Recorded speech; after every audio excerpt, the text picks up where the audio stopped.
People are searching for greater depth and devotion in relationship.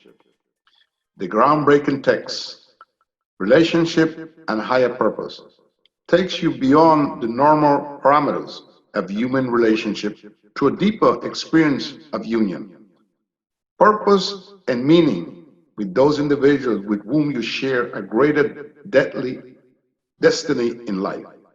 Relationship and higher purpose expand the context of relationship to include your relationship with knowledge, with spiritual family, and with the greater forces which are shaping your life in this world. As such, relationships are extremely important and it's part of life with your family, with your friends, and those new ones that you meet, and also your relationship with God. Good evening. Welcome to another interesting program of the International Grapevine. This is your host, of course, Wallingford Lee. Tonight on the Grapevine, we want to talk about relationships in general. Everyone seems to have some type of relationship, whether with your father, your mother, your brother, your sister, and a good friends. And relationship is very interesting. Some of them have relationships that are broken over a period of time. So we're going to talk about all type of relationship, a relationship with God, our maker, talk about spiritual relationship and critical relationship of all kind. We're pleased tonight to have our special guest with us to talk about these type of things. Mr. Louis Marshall, the Superintendent of Prisons, Adjunct Professor of Criminal Justice, and also a life coach. Mr. Marshall has been on our program quite a few times with great results, so we decided to engage in this time to talk about these critical matters that are very important to each and every one of us in one way or the other. Mr. Marshall, welcome to our program. Oh, thank you for inviting me. Well, we decided to do this because we just find it to be an interesting program, and we want to take this opportunity to get into it.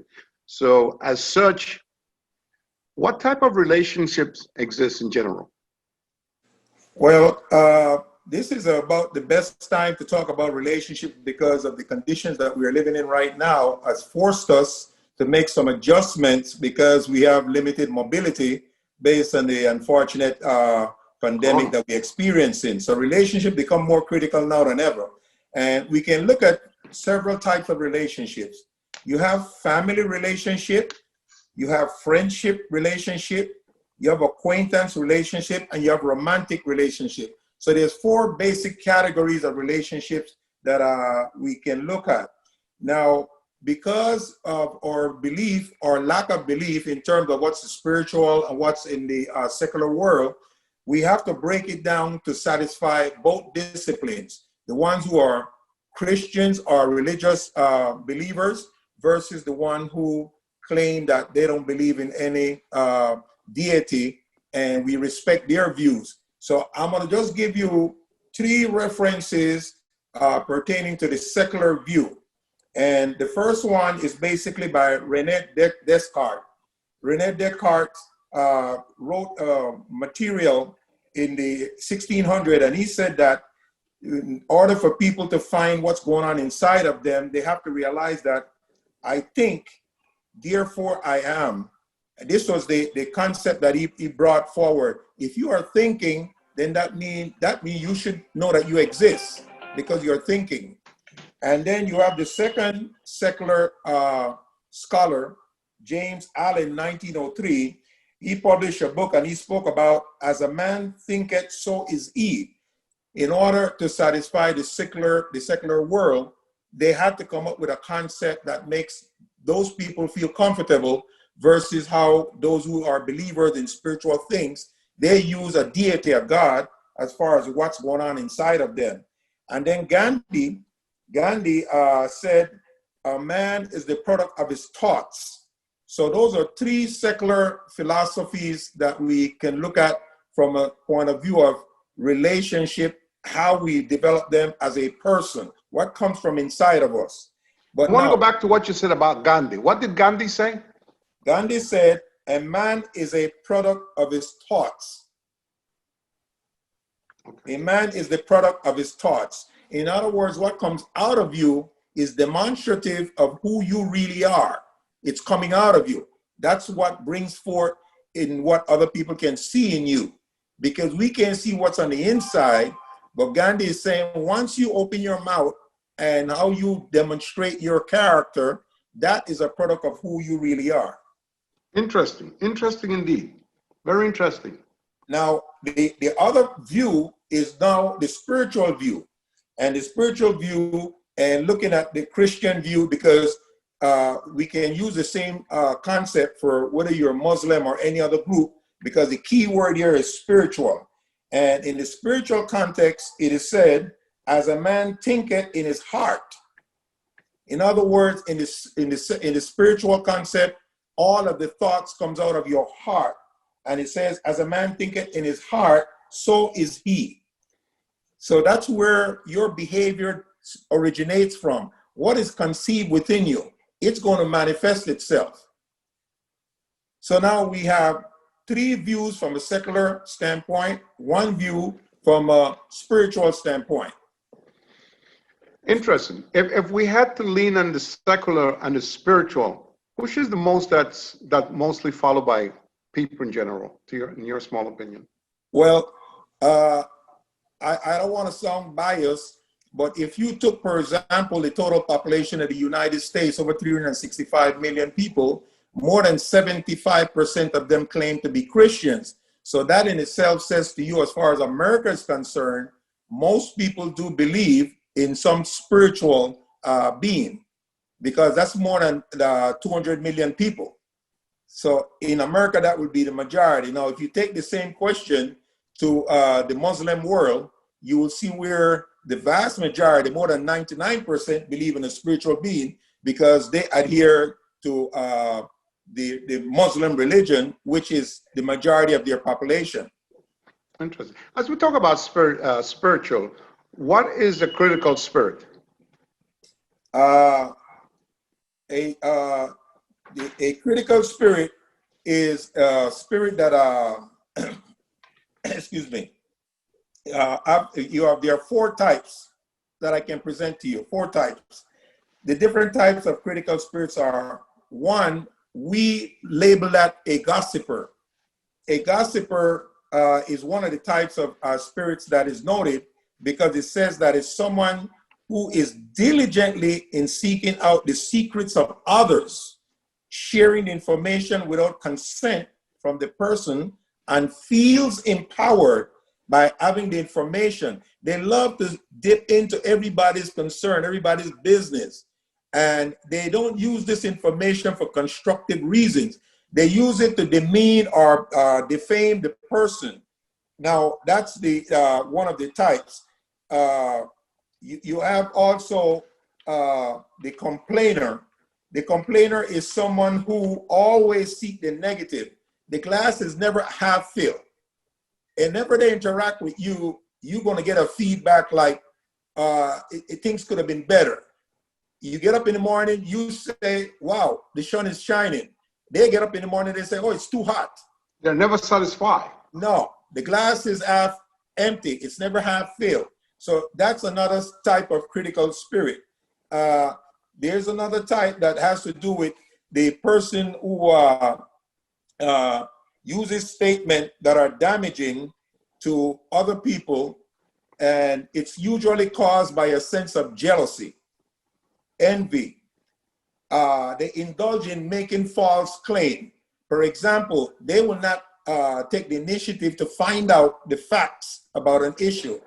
They will take that issue based on face value and say, well, since I heard it, it must be true. And they will use that. And what they're doing is destroying relationships, not building. So that's why they're called a critical spirit, because they always use their platform to destroy somebody else's life our purpose, our objectives. So it seems in these critical type of spirits, the ones that you have mentioned, you have various type of critical. You have one that's always in people business, the gossips. Then you have the other one with the glasses off halfway. They're never happy. They're always whining about things, and they go on and on and on with their life in these type of behaviors. You have one more. Okay. One more. You have the judge. I label it the judge. And the reason why I label it that the judge, the judgment spirit, is because they look at everybody in a very harsh manner. They exaggerate information. Okay? If the issue was concerning for two things happen, they will add, to make it more superfluous, they will add 4 more angles to the situation. So they're making judgment based on their own emotion. They pretend to have knowledge of subjects. And by pretending to have knowledge of subjects, some people feel empowered. They will pick up the phone and call you and say, did you know A, B, C? And you are waiting to find out where the source came from. They don't care. They're going to just tell you what they assume. And basically that behavior slides right in with slander. So they're judging and they're slandering. They embellish the truth by making false statements. Well, those type of people, you would have to say they are extremely dangerous to have as a friendship or to deal with, because they go on to a lot of gossips and it's never nothing positive, so to speak. Yes, and unfortunately, with the current climate where we're in close proximity now, it is more dangerous because sometimes you can, even in a household of family members, if you have to coexist in a setting right now, you don't have the luxury to say, you know what, I'm going to go and spend 2 weeks in the Bahamas or go and lay back on the beach. You're constricted and restricted to be in the same setting with that person.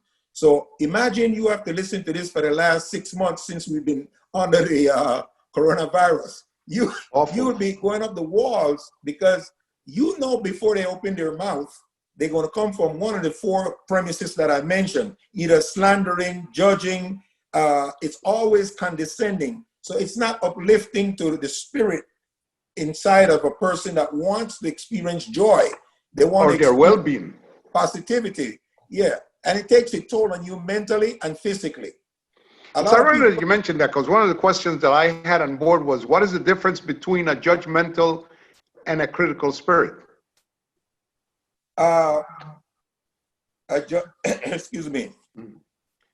You know, I always felt that I wanted to know what is the difference between judgmental and actual critical spirits. Well, I mean, it's into the same thing, just that they're extremely critical, I guess. Well, the thing about a judgmental spirit, it does not leave room to determine if the information has validity to it. Another person can have a critical spirit, whereas they are concerned about something that is happening, and they, rather than just blurt out what they think, they start to look into how or where did this occur to be more objective in what they're trying to determine. So a judgment means your criticism is solely based on your personal value system, your bias, your prejudice. There's no facts involved when you pass a judgment. So they'll pass a judgment without having logics or facts or proof of what they're talking about. They're not interested in that. They're not interested in that. Remember, all of this goes back to self, you know, and that's why it's so critical to realize that introspection is necessary. We have to learn to look within ourselves sometime, because if you keep doing certain things and you find that it pushes people away, people stop calling you, they stop trying to visit you, and you are trying to determine what went wrong. But you continue to do the same thing and you get the same results, but you have not taken inventory of yourself to say, maybe my approach, maybe these people are tired of the weight that I'm putting on them by constantly coming across in a pessimistic way, negative way, condescending way, destructive manner, hopelessness. They're never given any position that you can come up to breathe. It's almost like somebody trying to suffocate you negatively. Interesting indeed, interesting. As we continue here in International Grapevine, talking to our friend and our guest, Mr. Lewis Marshall, we're going to continue talking about relationships and critical spirits and caring spirit as we move forward. We'll be right back on International Grapevine.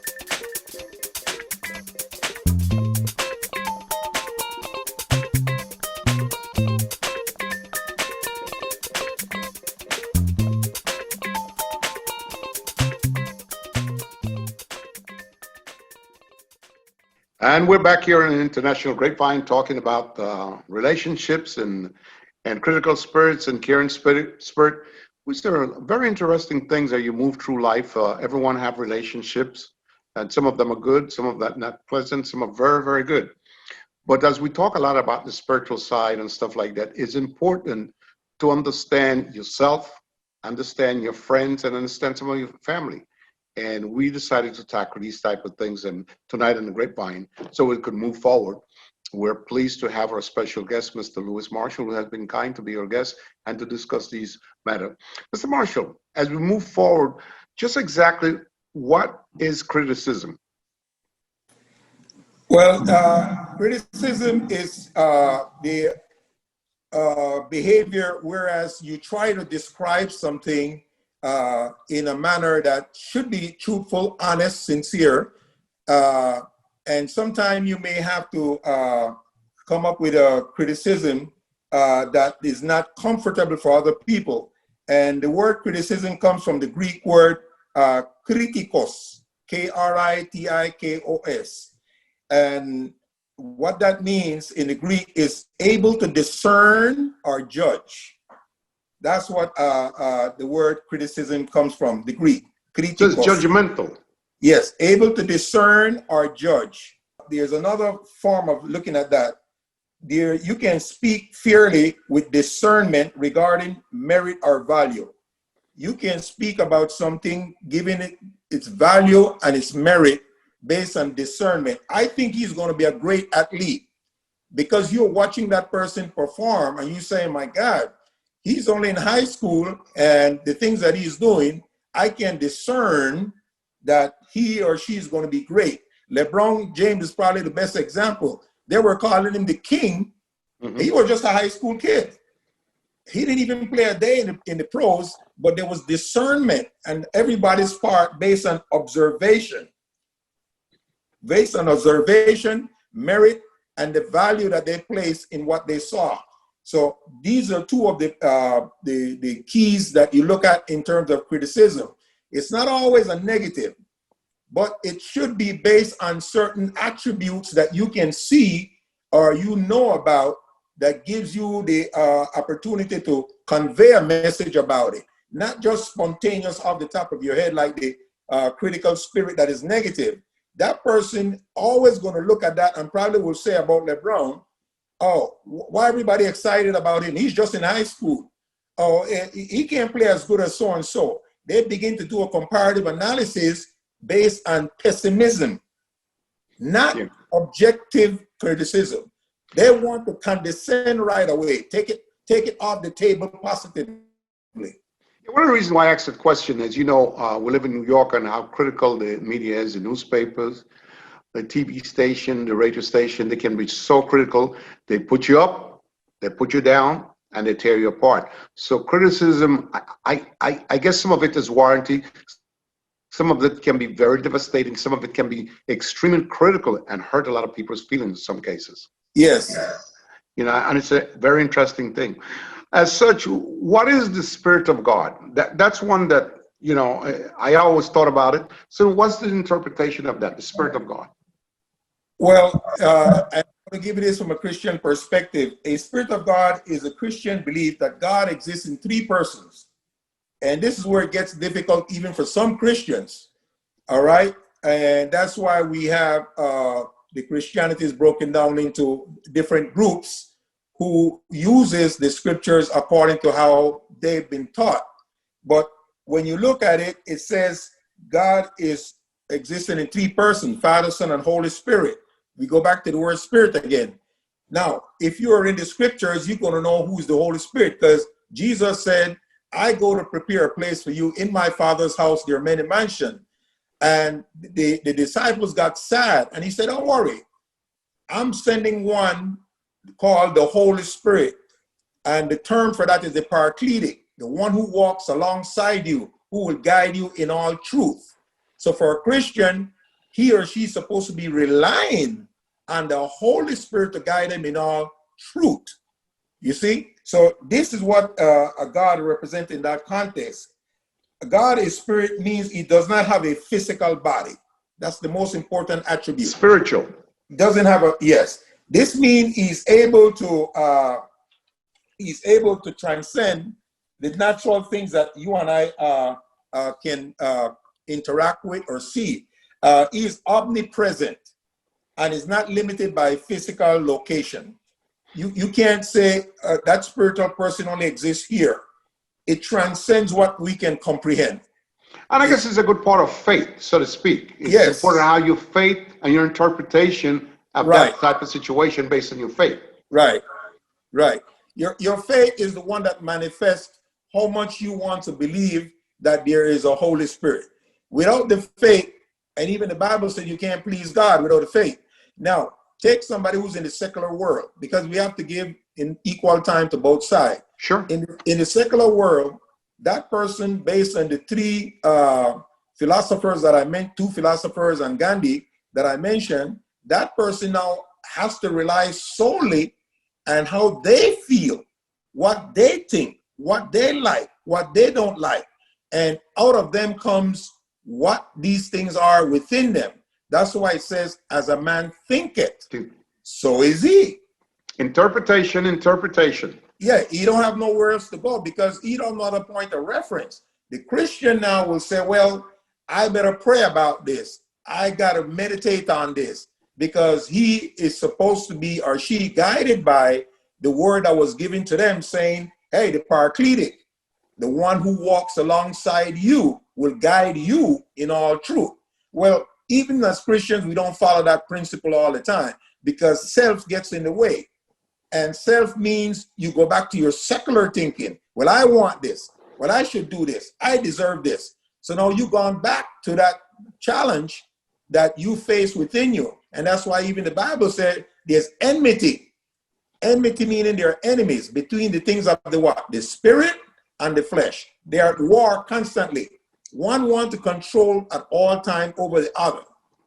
And one wants something. As we move forward talking about spirit, what is a caring spirit in your interpretation? A